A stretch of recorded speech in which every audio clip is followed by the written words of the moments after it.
The federal government of Nigeria said states are slowing down the takeoff of state police, frowning at the snail-like speed by the National Economic Council's ad hoc committee on state policing initiative. Vice President Kashim Shettima observed that responses by some governors were not impressive. Although President Bola Tinubu and 36 governors resolved to set in motion the machinery for the state policing model a month ago, only 16 states have shown a positive response. During the National Economic Council meeting, the Vice President, who chairs that organ of government, urged the remaining 20 governors to submit their proposals during next month's NEC meeting. To discuss this, I'm joined by Public Affairs Analyst Ahmed Hussaini. Ahmed, thank you very much for joining us. Hello, thank you. 36 governors, only 16 have shown interest in this model. Do you think that the federal government is right with its position that some of these state governors are the one slowing down the process of creating state police? I think it's a bit misleading to say the remaining 20 states are actually against the establishment of state police.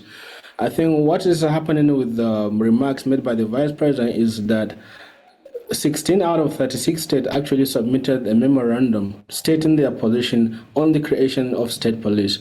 20 states are yet to do so, and he's urging these 20 states to actually expedite actions, on submitting their own memorandum to the National Economic Council.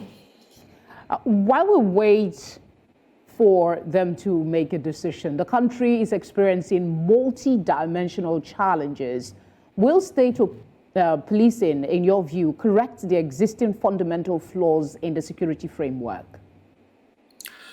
I think for me that remains to be seen, but what is inevitable is Nigeria is now on the path towards creating a state police.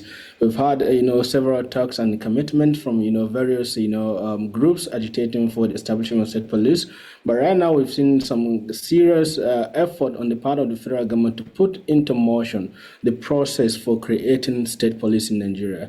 Yeah, we may ask, of course, there are downsides, there are pros and cons of establishing a state of police. Number one of the advantages is it will lead to localized law enforcement, because local people, states establishing their own police, they have better understanding of their own local dynamics. And it will also lead to faster responses, enhanced efficiency in terms of deployment of resources, customized law enforcement approach, because the state police can actually tailor their own response to suit their own local peculiarities. And there's also the issue of trust building, fostering closer ties and collaborations between law enforcement and communities. And there's also the advantage of flexibility and innovation, because states that are actually flexible and highly innovative can actually take a very giant step towards making their own state police actually better than other states that are lagging behind in terms of innovation. And that this will also encourage knowledge and best practice sharing among states. But there are also disadvantages that we've seen several times, people talking about disadvantages. And I think one important disadvantage in Nigerian context now, current Nigerian context, is political interference actually by state governors or politicians generally. And people actually have made mention of several other instances where devolution of power by the federal government leads to actually worsening of situation at state level. One of this is actually when the joint account with local governments, when local government were now subsumed under state control. You see local elections in different states with the ruling party in that state winning all the elections. So the elections at local levels actually lost their credibility. You've also seen this with legislative independence at the state level. There are different instances where federal government actually devolves some power to the state, but it ends up worsening the overall constitutional process and democratic experience in Nigeria. So it is yet to be seen what this state police is going to actually. Is it going to turn out just like we have with local government elections, or we have with state legislatures, or it's going to actually lead to more faster law enforcement responses and more efficient law enforcement at the local level? Yeah. I do have other questions for you, but something you said that I find a bit intriguing is the worry about political influence. However you look at it, whatever reforms you make, there will always be political influence, and sometimes this might be detrimental. But despite that, is the advantages of having state police a little more better than having this lump sum that we have at the moment?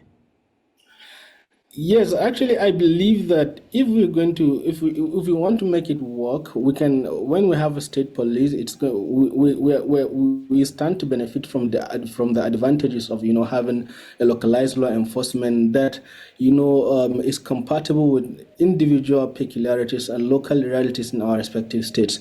But for us to achieve that, there are a lot of issues because now when we know that there's a risk of political interference and risk of abuse of power by politicians.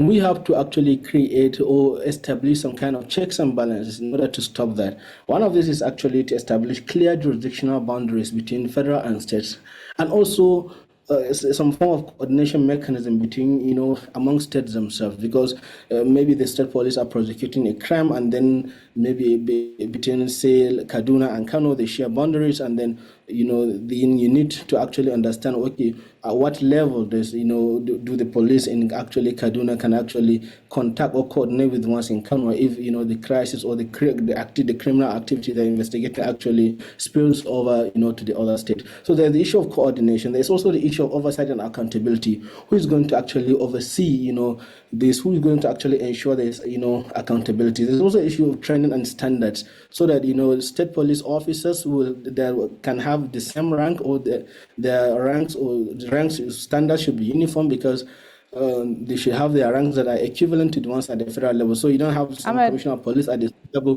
who may not even, be at the level of, the same. I do agree with you. You raise pertinent issues, and checks and balances are imperative. We're going to make any headway. Thank you very much for speaking with us. I'm told we're out of time for this conversation. It's my pleasure. Thank you.